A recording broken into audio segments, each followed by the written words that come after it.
Chapter 43. Now the famine was severe in the land, and it came to pass, when they had eaten up the grain which they had brought from Egypt, that their father said to them, Go back, buy us a little food. But Judah spoke to him, saying, The man solemnly warned us, saying, You shall not see my face unless your brother is with you. If you send our brother with us, we will go down and buy you food. But if you will not send him, we will not go down. For the man said to us, You shall not see my face unless your brother is with you. And Israel said, Why did you deal so wrongfully with me as to tell the man whether you had still another brother? But they said, The man asked us pointedly about ourselves and our families, saying, Is your father still alive? Have you another brother? And we told him according to these words. Could we possibly have known that he would say, Bring your brother down? Then Judah said to Israel his father, Send the lad with me, and we will arise and go, that we may live and not die, both we and you, and also our little ones. I myself will be surety for him. From my hand you shall require him. If I do not bring him back to you and set him before you, then let me bear the blame forever. For if we had not lingered, surely by now we would have returned this second time. And their father Israel said to them, If it must be so, then do this.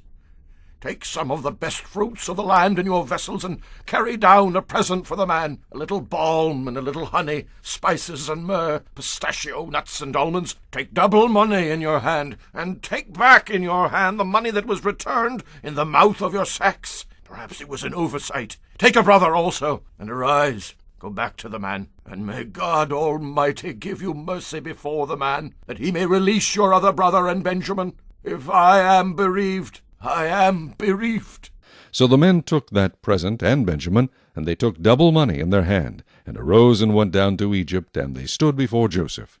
When Joseph saw Benjamin with them, he said to the steward of his house, Take these men to my home, and slaughter an animal, and make ready, for these men will dine with me at noon.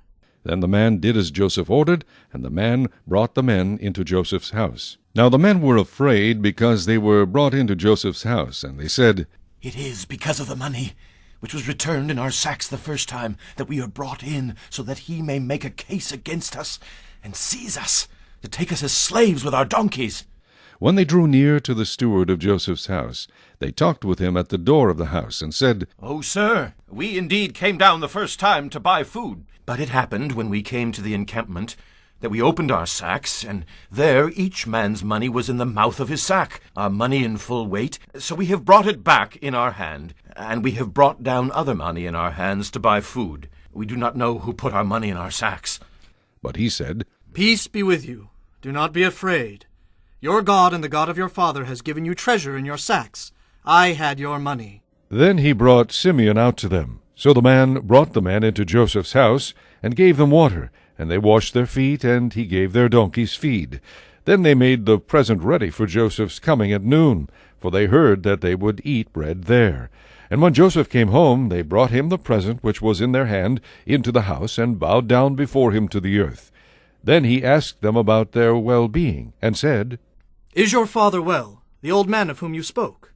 Is he still alive? And they answered, Your servant, our father, is in good health. He's still alive. And they bowed their heads down and prostrated themselves.